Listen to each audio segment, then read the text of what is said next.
আলুর দাম কেন বাড়লো, পরিমণির নামে নিউজ করে দাও। সবাই একটু মৃত মানুষকে দেখুক।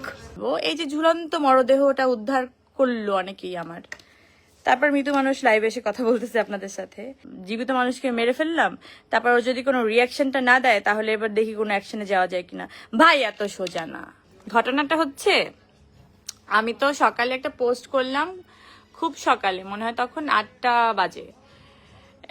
অফ করো গানটা, একদম অফ করে দাও।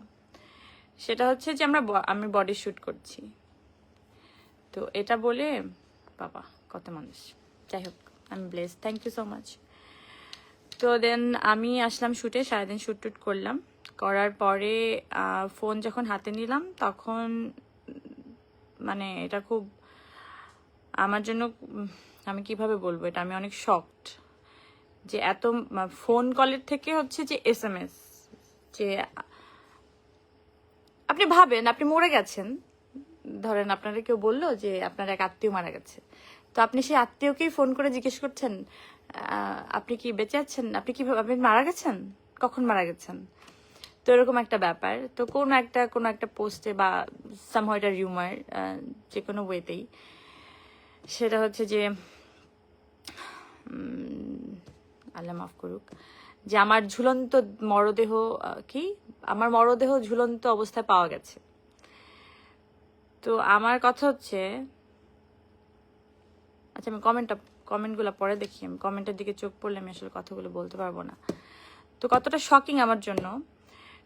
দেখেন, মৃত্যু তো আসলে কেউ মানে কোনো মানুষের হাতে নেই, এটা তো আপনি জানেন না যে কখন আপনি চলে যাবেন। আর এই মুহূর্তে আমি চলে যেতে পারি কথা বলতে বলতে আপনাদের সাথে।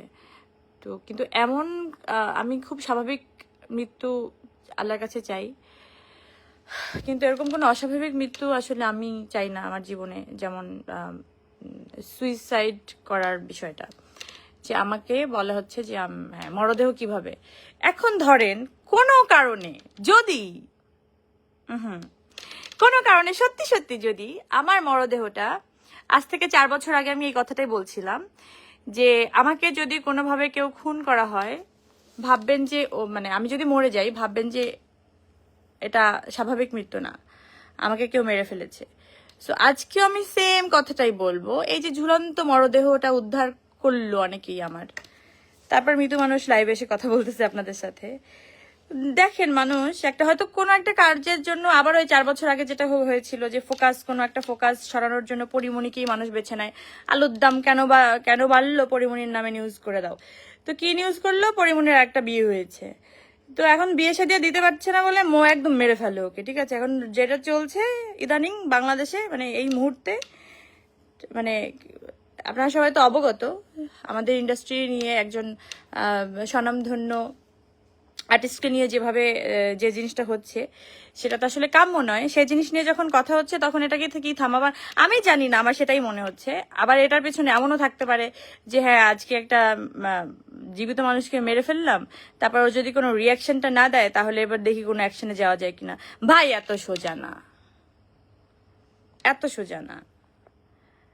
আমি আগেও বলছি, ওই 4 বছর আগে গলাবাজি এরকম গলা ফাটায় যে আমি সুইসাইড করার মতো মেয়ে না, আর আমার জীবনে এখন সুইসাইড করার মতো কোনো ইস্যুই নাই। আমার জীবন ভাই বিন্দাস, আমার 2টা বাচ্চা নিয়ে আমি এই আমার নিজের লাইফ, নিজের কাজ, নিজের জীবন, আমি খুবই খুবই খুশি সুখী একটা মানুষ এই মুহূর্তে, আলহামদুলিল্লাহ। মানে আমি আমার ফ্যামিলি নিয়ে অনেক খুশি। এই খুশির মধ্যে আপনারা কেউ আপনাদের জীবনযাপন ঢুকিয়ে দেবেন না। মানে কোনো কিছু হলে ভাই আর অন্য কিছু খুঁজে পান না, মানে পরিমণির কেন এত কি সমস্যা জীবনে? একটা নিউজের হেডিং এর জন্য খালি পরিমণির নিয়ে টানানি কেন? আপনাদের কি সমস্যা? বিকলঙ্গ। আচ্ছা যাই হোক, ওই 2টা জিনিস ক্লিয়ার করার কথা। আমি বেঁচে আছি হ্যাপিলি, সুস্থভাবে, আমার কোনো অসুখও হয়নি, আমি সারাদিন শুটিং করেছি। আর দ্বিতীয়ত, আমার জ্বর হলেও মানুষ জানে, আমি জানাই যে আমার খুব অসুখ, আমার খুব মন খারাপ, আমার খুব শরীর খারাপ, আমার সব মানুষ জানে। ঠিক আছে, আমার একটা মৃতদেহ ঝুলন্ত ভাবে আপনি মানে পাবেন, এত সোজা না। হ্যাঁ, এইসব প্ল্যান যদি মাথায় কারো থেকে থাকে, আল্লাহর রাস্তায় একটু হজ করে আসেন, যে নিজের মনটাকে পরিষ্কার করে আসেন।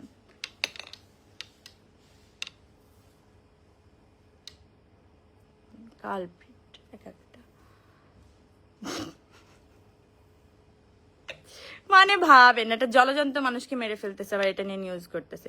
আবার কি এটা এই মাত্র জানা গেল পরিমণির নিউজটা আসলে কি মৃত, আরে লাইনটাই মনে থাকে না, কি লাইন বলো, ঝুলন্ত মরদেহ কি এই রিলেটেড যেটা মানে নিউজটা, এটা ভুয়া। মানে কতটা শেমলেস এরা।